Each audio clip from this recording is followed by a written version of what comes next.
My husband's sister used my toothbrush, wore my clothes, and told me to relax. It's just family. My husband said I was being dramatic. I installed a camera in our room, and what I caught on the third night made me pack her things because I've been married to David for 6 years. We live in Sacramento. I work as a dental hygienist, and I take a lot of pride in my space, my routines, and having a peaceful home.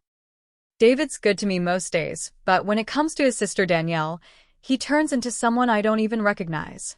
Danielle is 32. No job, no stable income, no real plan. She drifts through life like she's waiting for someone to fix it for her. And David, well, he's always trying to be that someone. I get that their parents died young. I get that trauma leaves marks. But I am not her emotional support animal. And I'm definitely not her doormat. 3 months ago, she showed up out of nowhere. Her car looked like it might fall apart in the driveway. David didn't even ask me. He just told me she'd be staying a few days. I bit my tongue. I wish I hadn't. By day 3, she was already making herself at home, like it was her place. She left her dishes in the sink, played music at night, and worst of all, she went into our bedroom without knocking. One morning, I came out and saw her in the kitchen, wearing my hoodie. It wasn't a random sweatshirt. It was a gift from my sister, and it still smelled like my perfume. I told her nicely, "Hey, can you ask before taking my stuff?" She didn't even apologize. Just laughed and said, "Relax. It's just family." That phrase started to feel like poison. She used it for everything. Ate my snacks? It's just family. Left her makeup on my bathroom counter? It's just family. Borrowed my flip-flops to run outside in the rain? It's just family.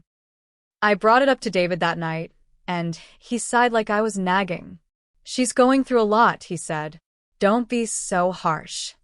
I wasn't harsh. I was already doing too much emotional gymnastics just to stay calm. Then came the toothbrush. I noticed it one morning. It was wet, and not like just used wet, but used for a week wet. I had just opened that toothbrush 3 days earlier.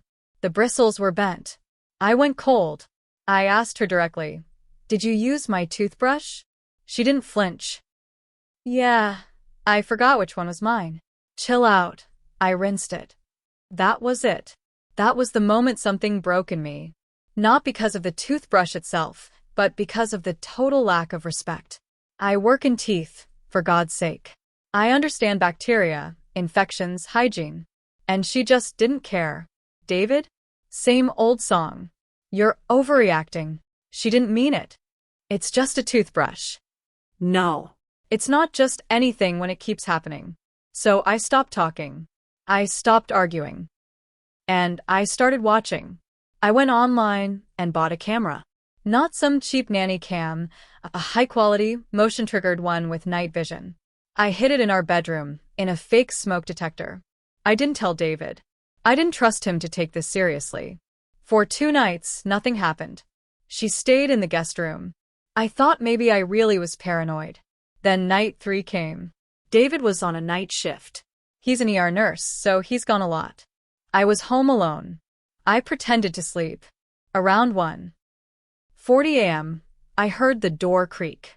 I stayed completely still. Danielle walked into our bedroom. She wasn't quiet. She didn't hesitate. She walked straight to my dresser and opened the top drawer, my underwear drawer. She pulled something out. I couldn't tell what. Then she walked to David's side of the bed, picked up his pillow, and hugged it. I watched her sit on the edge of our bed, just holding it like a child would. Then she lay down, next to me. She didn't touch me. She didn't speak. Just laid there, holding that pillow. I could hear her whispering, over and over, "David, David, David." I didn't move. I was frozen. I couldn't breathe. After maybe 10 minutes, she got up and left like nothing happened. I watched the footage the next morning. Watched her whisper his name, touch his side of the bed, take my underwear. That was enough. While David slept the next day, I packed up every one of Danielle's things. Every bottle of perfume, every hoodie she borrowed, every pair of socks. I stuffed it all back into her 2 beat-up duffel bags. I left them at the front door with a note that said, "This is not your home." And I am not your sister. Danielle didn't come back that night. But David sure did. He walked into the house around 7 a.m., still in his scrubs, exhausted, probably hoping for coffee and quiet. Instead, he saw her bags by the front door and the note taped to one of them. I was in the kitchen, wide awake, waiting. He held the note like it was some mystery he needed to solve. Then he looked at me and said, "What the hell is this?" I didn't raise my voice. I didn't need to. I told him exactly what happened. That she came into our room. That she went through my underwear drawer. That she whispered his name while holding his pillow like it was some damn teddy bear. He didn't believe me. "I think you're misinterpreting things," he said. "Danielle wouldn't do that." So I showed him the video. I made him sit on the couch and watch his sister creep into our bedroom in the middle of the night. Watch her open my drawer. Watch her lay on our bed. Watch her whisper his name while I was right there. When the video ended, there was this long silence. I could see something shift in his face. His mouth opened like he wanted to say something, but nothing came out. Finally, he muttered, "Jesus, I thought that would be it. I thought maybe, finally, he'd see what I'd been trying to tell him for years." But instead, he stood up and said, "She needs help. You didn't have to humiliate her like this." That hit me harder than anything she ever did. I was the one being violated, disrespected, made to feel unsafe in my own home, and he was worried about her feelings? He called her that afternoon, said she could come back, said he'd set boundaries this time. I almost laughed. He's never set a boundary with her in his life. She didn't come back right away, but the damage was already done. We stopped talking much after that. David and I lived in the same house, but it felt like a motel. He started sleeping in the guest room to give me space. I didn't fight it. A week later, I came home from work and found her car in the driveway again. Her bags were gone from the front door. Her shoes were back by the entryway. Her voice was floating through the house like nothing ever happened. She was back. And David hadn't even warned me. I walked into the living room and found them on the couch, eating takeout and watching some old comedy, like they were just two siblings having a fun night. She looked up at me with that same smug smile and said, "Hey, hope you're feeling better." Like I was the unstable one. I didn't answer. I turned and walked straight into our bedroom, locked the door, and sat down on the bed. I felt like a stranger in my own life. That night, I barely slept. Every time I heard a noise in the hallway, my stomach clenched. Every time I closed my eyes, I saw her laying next to me again, whispering his name. I knew I couldn't live like this. I knew something had to give. But not yet. I needed to be smart, strategic, cold if I had to be. Because now it wasn't just about her crossing lines. Now it was about him choosing her over me. Again. And this time, I wasn't going to just roll over and take it. A week after she moved back in, I started noticing things going missing. Not big things, just little, personal items. A necklace I always kept in my nightstand. A bottle of prescription melatonin I used to sleep. My favorite lipstick.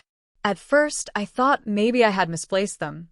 I was exhausted, stressed, maybe a little paranoid. But the more I looked, the more I realized it wasn't me. It was her. Then one morning, I got out of the shower and found a towel on the floor. Not mine. Not David's. A new one, mine, now stained with self-tanner and smelling like her coconut body spray. She had been in our bathroom again. I walked into the living room and said flatly, "Stop using my stuff." Danielle looked at me, unbothered, holding a cup of coffee. I didn't. I ser det her. "You used my towel." She rolled her eyes. Maybe it was already there. I turned to David. "Say something." He didn't even look up from his phone. "Guys, I can't keep getting in the middle of this. Can you just talk it out like adults?" Like adults. I stood there, dripping wet in my own damn robe, being gaslit in my own house. I stopped sleeping. I started locking everything I could, dresser drawers, bathroom cabinets. I even moved my important documents and jewelry to a safe deposit box at the bank. Danielle walked around like she owned the place. David acted like he couldn't see it, until the bank called me. I got a voicemail from Chase's fraud department. Someone had tried to open a credit card using my name and social security number. I drove straight to the bank. They pulled the application. The address listed? Our house. The phone number? Danielle's burner phone she used for job interviews. I asked them to freeze everything. When I got home, I didn't confront her yet. I went to the security cam footage again. And that's when I caught it. 2 nights earlier, while I was at a late shift, Danielle had gone into our bedroom. She pulled a file folder from under the bed, the same folder where I had temporarily stored a copy of my SSN and old tax forms. She sat on the bed, took pictures with her phone, and calmly walked out. I felt sick. I printed the screenshots and took them to David. He looked at them in silence. I didn't know, he said finally. I swear. But it didn't matter. She was still there. Still sleeping 10 feet from me. Still smirking at me across the breakfast table like nothing had changed. And then I got the final push. A friend of mine, Laura, called me. She works at a boutique spa downtown where I sometimes get facials. She said Danielle had come in using my name, tried to use my store credit, told the staff she was helping out while I was going through a rough patch. I almost dropped the phone. Danielle wasn't just disrespecting me. She was erasing me. And David? He was either too blind, too weak, or too deep in denial to stop her. So, I made a choice. I stopped fighting her directly. Instead, I started documenting everything. Every charge she made. Every item she took. Every word she said. I copied the camera files to a USB. I took photos of her things in my closet. I recorded every time she mentioned David like he was hers. Because I wasn't just going to kick her out. I was going to make sure she couldn't do this to anyone else ever again. I waited 2 more weeks before I made my move. By then, I had everything I needed. Screenshots. Videos. A signed statement from Laura at the spa. The bank documents. Even a recording of Danielle joking on the phone about how easy it is to play the dumb little sister and get away with shit.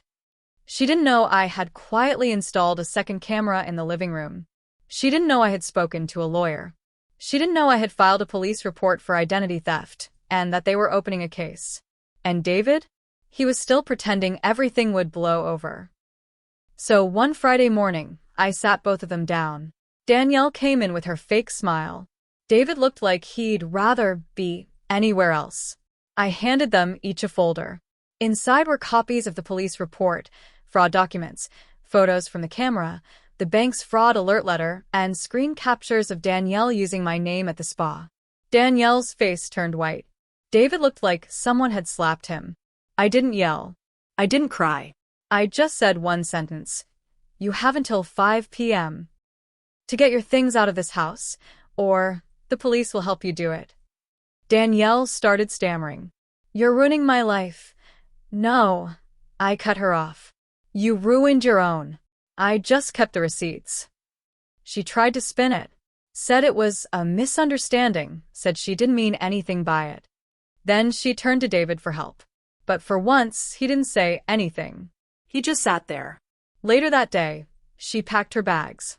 But before she left, I handed her a flash drive. What's this? She snapped. That's for the next time you try to scam someone. It's every video, every document, and every recording I have. If I ever find out you've tried this with anyone else, it goes straight to every employer, every landlord, and every credit bureau in the state. She tried to act tough, but I saw the fear in her eyes. She knew she was cornered. When she walked out that door, I felt something in me exhale for the first time in months. But I wasn't done yet. David and I didn't speak much that weekend. He looked hollow, quiet. A man who finally saw the truth and hated himself for ignoring it. On Sunday night, I gave him the envelope. Inside was a copy of the lease termination notice. I'm not staying, I said. You let her destroy every boundary in our marriage. You let her violate me. You made me feel crazy. I don't care if you didn't touch her. What you let her do was worse. He didn't argue. He just nodded. I left 3 days later. Moved into a friend's guest house temporarily while I looked for a new place. A month after I left, Danielle was arrested. The fraud report went through, and when the police searched her car, they found copies of 2 other people's IDs. One of them was her former roommate in San Diego. The other was a cousin she hadn't spoken to in years. She had a pattern. David called me once after that. Left a voicemail saying he was sorry. That he should have listened. That he hoped I was okay. I didn't call him back. Some betrayals you don't come back from. Danielle got what she deserved. A criminal record and a permanent red flag on every background check she'll ever fill out. And David? He got to live in the house alone. With silence. And the memory of what happens when you protect poison just because it shares your blood. As for me, I got my name back. And this time, I'm keeping it guarded like a fortress.